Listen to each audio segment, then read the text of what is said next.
Donc en gros, comment ça se passe concrètement? Il y a une partie de la population qui est plus yin, une partie qui est plus yang, et on est tous interconnectés, à savoir que cet équilibre yin-yang, il doit se trouver déjà en nous, mais parfois il n'est pas là. Et plus on a un karma lourd, moins cet équilibre est possible, parce qu'on a des traumatismes, des ombres qui font que ça n'est pas possible. Et du coup, ce qui se passe, c'est que on est, avec nos enfants, avec nos parents, avec nos collègues, avec nos amis.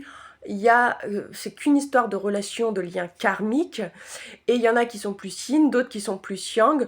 Le but des yang, c'est le côté travail, le but des yin, c'est le côté guérison. Et qui dit guérison, qui dit l'art. Et souvent les yin ressentent très fortement les choses, plus ou moins fortement, ça dépend de la sensibilité.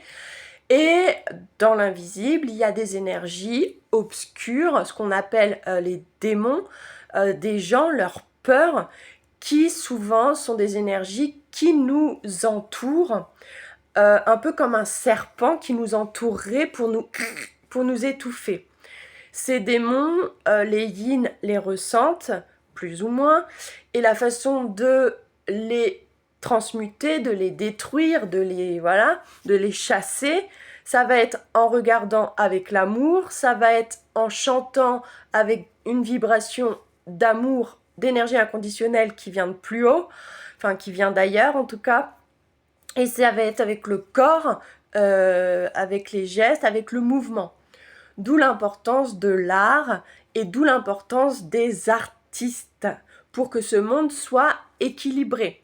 Et voilà pourquoi ces dernières années, il y a de plus en plus de personnes qui ont ressenti ce besoin de se reconnecter au côté artiste en eux, qu'ils soient yang ou qu'ils soient yin. Mais les yin, souvent, ont la capacité carrément d'en faire leur métier. Les yang aussi ont une part artistique, je dis pas le contraire. Comme les yin ont une part, un côté cartésien, pragmatique. C'est ce qui fait l'être humain. Mais tant qu'on n'est pas dans l'équilibre, une polarité va être plus marquée que l'autre.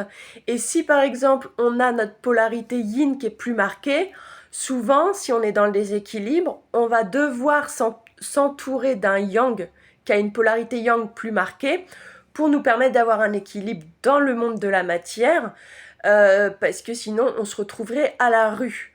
Comme les yang, tant qu'ils sont dans le déséquilibre, souvent ont besoin à tout prix d'une énergie yin, parce que sinon ils sont dans la noirceur, dans l'obscurité de leur être, ils sont en dépression, et ils ont en eux souvent plein de frustrations, etc.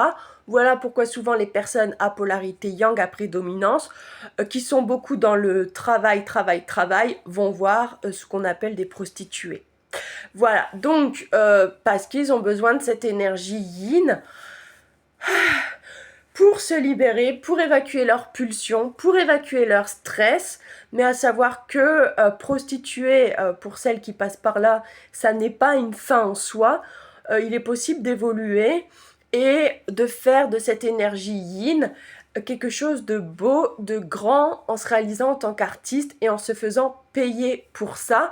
Et c'est ce que je compte faire, puisque tout simplement, je voudrais montrer l'exemple et montrer surtout que c'est possible. Voilà. Donc j'espère que vous comprenez un peu comment ça marche entre les yin et les yang. Et donc tant qu'il n'y a pas cet équilibre, et même quand il y a cet équilibre, les yin ont quand même toujours un peu ce rôle de guérisseur, de psy, d'intermédiaire, de médiateur, d'apaiser, de défendre aussi parfois les yang qui parfois se laissent un peu trop faire. Et les yang, eux, ont ce côté vraiment stratégie, cartésien. Attends, il faut qu'on construise ça, sinon il faut une maison, il faut ci, puis de toute façon les choses ça doit être comme ça, parce que sinon machin, et puis nanana, et ça doit être clair, et puis ça doit être expliqué, parce que sinon c'est pas... bref.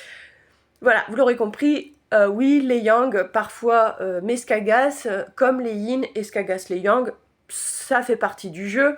Voilà, n'hésitez pas à me mettre en commentaire si vous avez des questions, si vous ressentez la même chose que moi, si vous vivez le même genre d'expérience que moi, en lien avec les mondes subtils, et si vous avez compris ce que moi j'ai compris. Voilà, je vous fais de gros bisous et je vous dis à bientôt dans de prochaines vidéos. Salut!